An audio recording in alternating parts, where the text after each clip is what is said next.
guys, it's Jessica Haze. Today I have for you my obsessions for the month of, It's my birthday month, May, and also April, because I believe the last one I did was February, March. So I have a few little goodies that I would like to share with you. Some of them are ones that I've been using for maybe longer than just the last 2 months, but sometimes I kind of get re-obsessed with things. Like I'll find them in my kit again and remember that I loved them, and then just kind of start to use them over again for the month. So let's jump right in. So my first obsession for this month is the NARS Tinted Moisturizer. I know that this is absolutely not a new product. I am the color Finland in this one too, by the way. I had been putting off using this for so long now because I had seen reviews that it had given cystic acne to some people. And if you've been following me for a while, you know how I am with my skin. It is so prone to breakouts. I just never know what's going on with it. So anything says acne, I'm like, ugh, no thank you. I will stay away. I was in Salem and accidentally forgot to bring my foundation, as you do when you pack your makeup for vacation. And really I had no other choice but to, between this and buying some private label mineral foundation. So I was like, screw it, you know what, I'll try it. It can't be that bad for a few days. I absolutely love this foundation. I wore it all day when I was on vacation. I even took a nap in it and thought that I would wake up and redo my face, but I woke up and my face was still perfect. So I ended up wearing it out that night, and it pretty much lasted a good 12 hours for me. I'm not sure how it's gonna be in the super hot summer, but for now, with the weather at about 20 Celsius, which is like 60 Fahrenheit, this is absolutely perfect. I love this shade, very long wearing, and so far it hasn't broken me out yet. While we're on the topic of skin and breakouts and all that fun stuff, another one of my obsessions that I have realized that I've had for a really long time as well is this guy here, which is the Spin for Perfect Skin by Vanity Planet. My skin has been acting a little bit crazy lately, and I've realized that's kind of because when I go on vacation, I'm a little bit bad with it. I don't use this. I just wipe my makeup off with makeup wipes and pretty much eat like crap the whole time. But I have been traveling a lot lately, and I've noticed that coming home and then starting to use this and get my proper skincare regime back on track is always what ends up clearing my skin back up. So that being said, I will never be leaving home without this ever again. I also have an amazing coupon code for super deal that I will link below in the description box if you guys are interested in this as well. I did have the Clarisonic forever ago, and I ended up returning it because that made my skin break out, probably because I wasn't exchanging the heads as often as I should have been, because they are expensive. But these ones are a very reasonable price. So with this, I can kind of do good with my skin and also keep it on the not so expensive side as well. Still on the track of skin, I love this guy. Again, I've had this for quite some time. This is the Becca Poured Shimmering Skin Perfector in Pearl. This is the creamy kind of consistency one. I've been using this a lot lately, especially since my Becca Pearl pressed, broke and crumbled and shattered everywhere. So I have been using this creamy one, and I do really like the cream. Often I will gravitate towards the powder because it's just a little bit easier to put on, but this actually melds better into the skin and looks like it's more so coming from within. So this has been one that I have had for a little while right now, but I have become re-obsessed with this. This is the perfect color for pale skin as well. So I do, as you can see, have bleached brows right now. Let me know below if you would like to see a tutorial for that. It is super easy though. All I do is use 30 volume developer with some bleach powder whitener, leave that on for 15 minutes and do that twice, and that's how you get them super clear like this. To kind of give them a little bit of a brushed up effect, I have been using the Urban Decay Subversion primer, and that just kind of like brushes them up and then makes them a little more white as well. So seeing as I have dyed my hair quite a lot darker since the last time that I have done this video, my new brow favorite product is actually the Brow Rehab Jet Black, and then sometimes I use the Ash Brown if I want something a little bit softer. Sometimes I mix the two. Generally I just go straight for the Jet Black with just a little angle brush.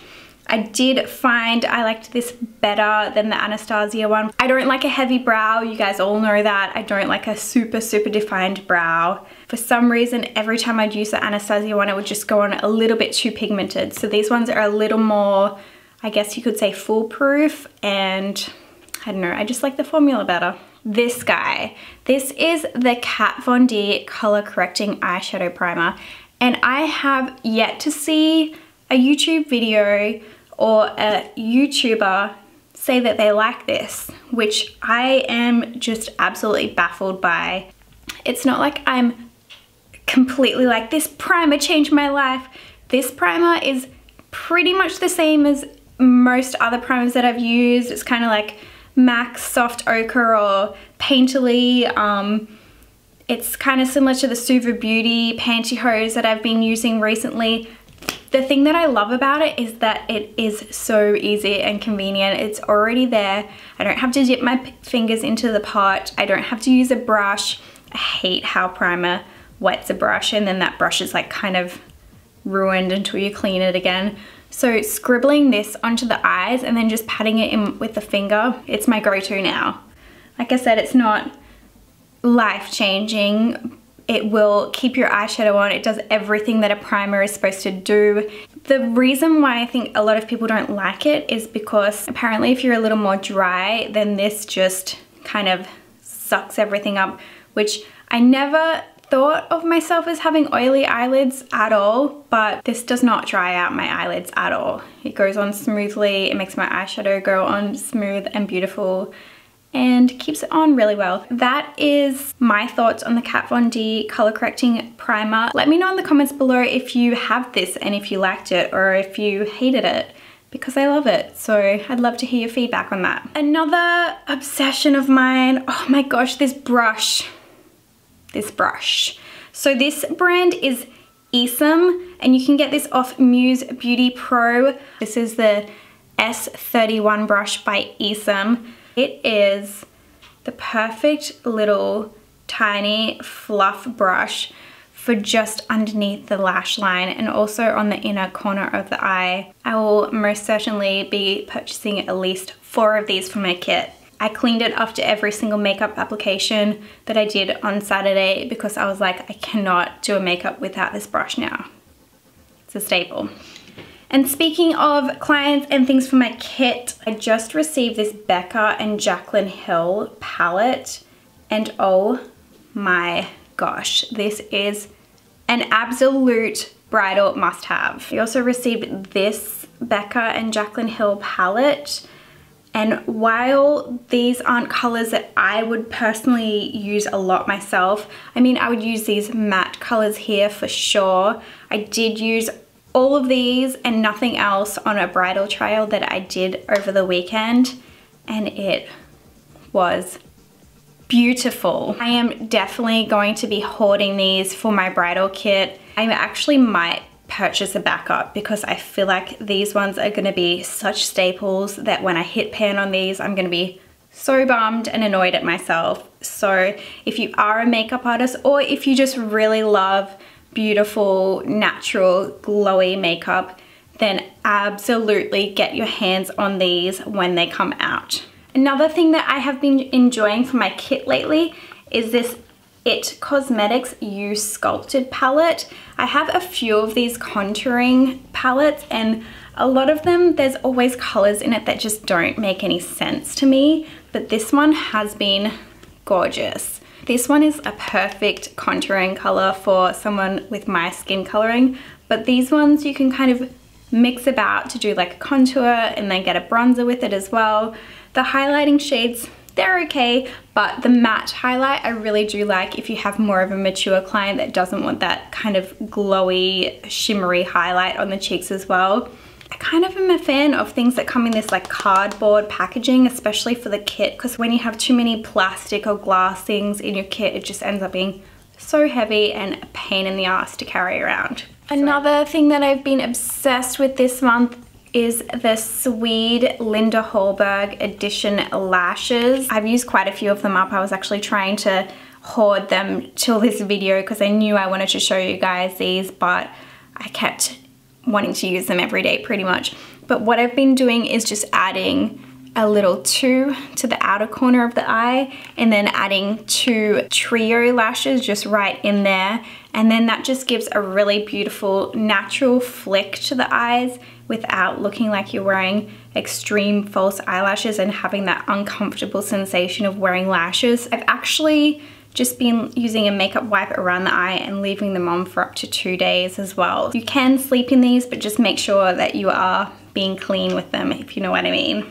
If you can't get your hands on the Swede lashes, Ardell actually offer these trio lashes as well, so I have been using those, just 2 or 3 just stacked on the outer corner of my eyelashes. I do prefer the look of these just because they're a little bit more natural and fluffy looking. You can see the bands on these are just a little more subtle compared to the Ardell ones, but if you can't get your hands on these ones, these Ardell ones are super easy to put on. I wanted to add a different kind of little section in this Obsessions.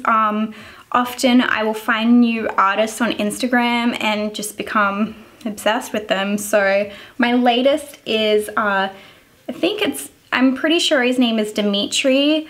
So this guy is an absolute boss when it comes to different kind of creative looks, like just absolutely beautiful, perfect work. So I have been following him for a minute on Instagram. I'd like to say thank you to Dimitri for inspiring me this month, because sometimes Instagram can get a little bit boring. I'm not gonna add like a hates section to this video.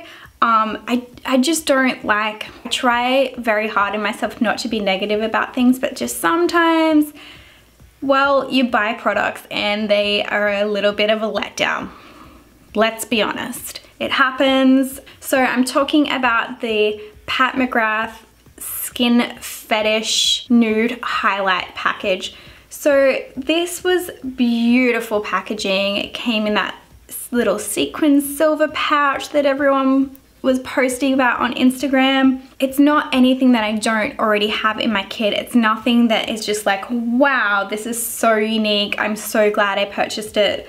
Like, this brush doesn't really make sense to me for what it is. Like, this is a balm on one side, which is very nice. It's not very long lasting though, but you know, this is meant for runway or photography. It doesn't have to be long lasting, if you know what I mean. This is the highlighter side, which is kind of just like a cream highlighter, which the cream highlighter, yes, I absolutely love that. That is very beautiful, but it's nothing that like you couldn't get from one of the Becca poured highlighters either. I would say that this might be similar to Moonstone or maybe even the new Champagne Pop. So the brush, meh. This is very, very pretty. Don't get me wrong, this is the iridescent pink pigment, but also it is very, very, very pink. I definitely wouldn't categorize it as a nude. I actually have it on my cheekbones right now, so I put some of the highlighter on with the pink iridescent over the top. But I also did on this other side OCC Cosmetics Pigment in Oberon, which is a white with a pink opalescence through it. And to be honest, I really don't see much of a difference between the two sides. So if you are loving that look of the Pat McGrath skin highlighters and you want something but you don't want to fork out that $75, I would definitely suggest the OCC Loose Color in Oberon. I'm definitely not saying that I dislike the Pat McGrath kit. I just think I was just a little underwhelmed with it for the price. Thank you very much for tuning into my obsessions for the last 2 months. Next time you see me, I will have some eyebrows back on my face. Like I said, it's just fun to do just for a few days every now and then. I love how it completely changes up your look. For the next few videos, I'm gonna keep this like a loose, it doesn't have to all be beauty themed obsessions. I'm just gonna let you guys know if I have a new favorite band that I'm listening to, or maybe some clothes or some accessories as well. Definitely add in my latest Instagram obsession as well if I have one for that month. If you guys can think of anything else that you would like me to include in these obsessions videos, let me know in the comments below. Thank you always for tuning in. I hope you guys have enjoyed this video, and I will see you guys next Tuesday for my next video.